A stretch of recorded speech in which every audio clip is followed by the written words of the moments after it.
Hello, we're in Morzine for the first official rest day of this year's tour, last Monday having been a travel day. And everyone seems agreed that it's been the hardest opening week since everyone last agreed that it was the hardest opening week. What's absolutely certain is that it's been the most Scandinavian. As usual on the rest day, we start with David Millar's recap of the race to date, starting 10 days ago in the Danish capital.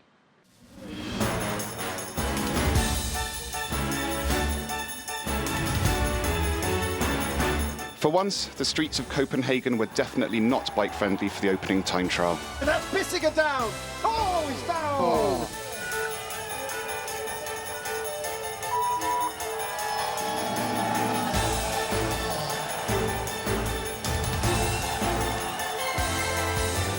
The Fab Three of Filippo Ganna, Wout van Aert and Tadej Pogačar lived up to their pre-race billing, with the big Belgium claiming the hot seat.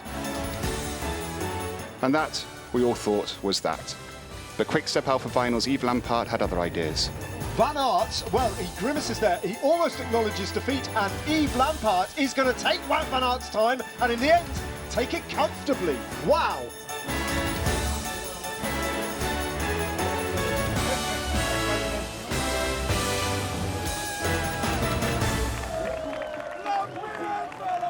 My mind is exploding. I'm just a pardon son from Belgium. The following day, the clouds cleared, and for the next two stages, Denmark's Grand Depart was awash with red, white and blue. Four men dominated the news. Two Dutch sprinting rivals. Van Aert coming with a rush. Jakobsen on his wheel. Van Aert, though, hitting the front. And down the middle, Jakobsen takes it. Philipsen down the middle, Groenewegen to blanket finish. Groenewegen, Was it Groenewegen? Surprises them all, but how close was that on the line? Magnus, the marauding mountaineer. That's it, 6 out of 6, Magnus Cort, job done. And a Belgium throwback capable of doing it all. But however amazing Van Aert had been in Denmark, when the Tour located to France, he really put the wow into Wout. Wow, well look at the selection there. It's Jonas Vingegaard, Adam Yates and Wout van Aert, and Thomas, they're being distanced by Van Aert, who's absolutely marauding up this climb. It's a breathtaking ride from Wout van Aert. He has just ridden away from the peloton of the Tour de France. Mr. Impossible takes to the sky and punches the air in the yellow jersey.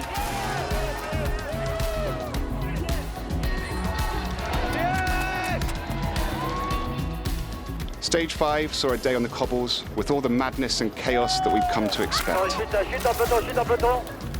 Crash! Thomas is down. Another rider down. Total Energy are having a bruising day. Oh, there's Roglic involved in a crash. Primož Roglic is down.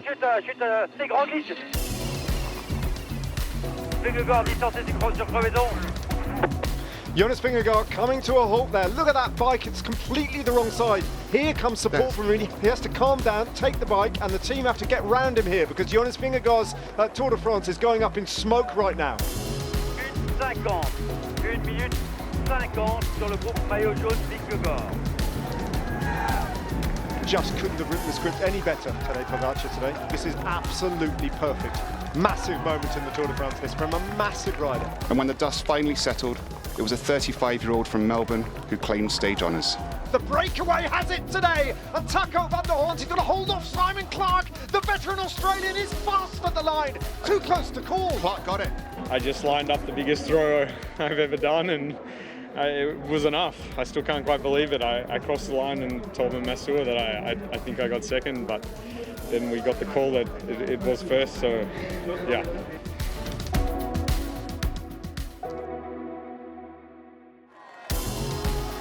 Van Aert was at it again on stage 6, dragging the peloton along the road to Longwy at a reckless, relentless pace. What is he like today, Wout van Aert, destroying the peloton?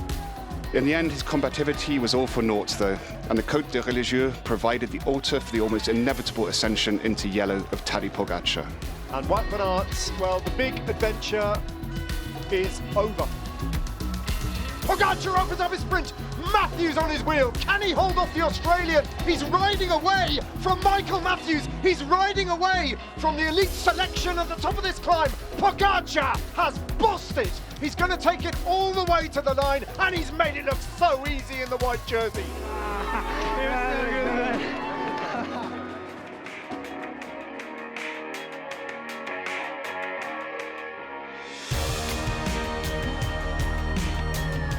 Stage 7 provided the first of the mountain finishes, with the race concluding on the vertiginous slopes of La Super Planche des Belles Filles. From a breakaway group, Len Kemner made a bold bid for victory, although the yellow jersey was not far behind. Rafa Majka setting this up for Tadej Pogacar, who gets released. And on the 24% gradient of the gravel section, the German's dreams turned to dust. Leonard Kemner is caught and passed by Jonas Vingegaard.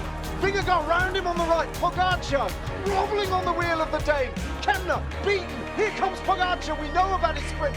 Thomas reacting well. Pogacar battling, turning himself inside out to get on the wheel of the Dane and open up a sprint. And to the line, it's going to be tight. But Pogacar is going to take win number 2 in 2 days.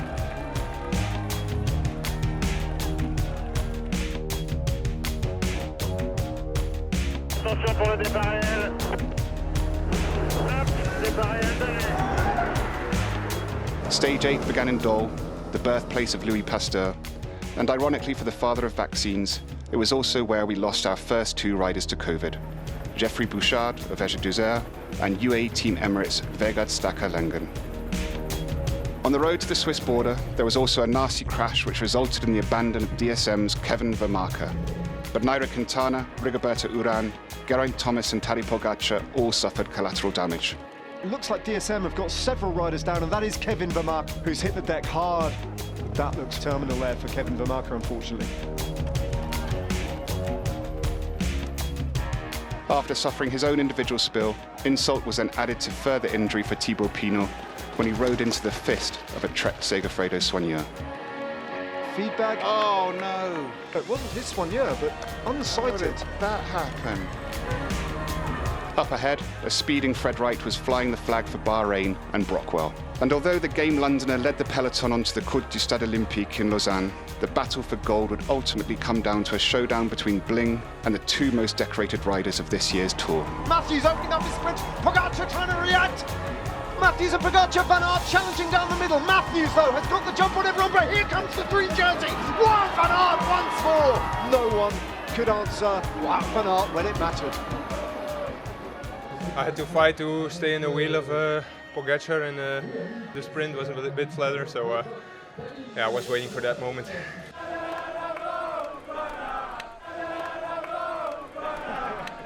It was a fun game today.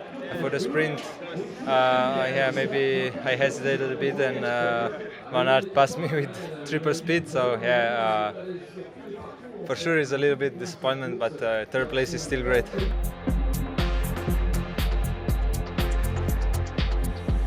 With yellow and green responsible for 4 of the first 8 stage wins, could anyone else find a way to stamp their personality on the Tour before the first rest day? Stage 9's 2 Cat 1s would perhaps provide that opportunity.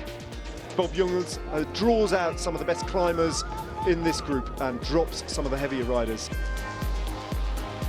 Pinot attacks. 2nd rider on the road now, Thibaut Pinot.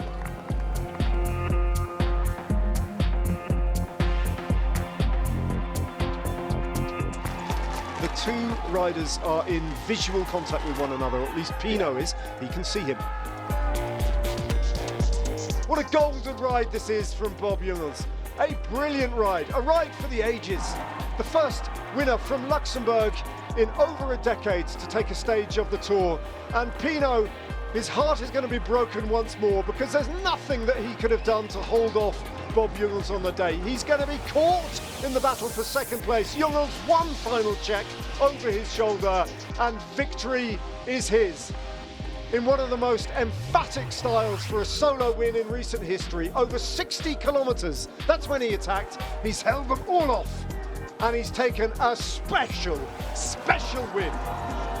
Look at Tadej Pogacar in the yellow jersey trying to get a gap on everyone else. But Vingegaard reacts, and Vingegaard is on his wheel as those 2 riders, 1st and 2nd in GC, cross the line.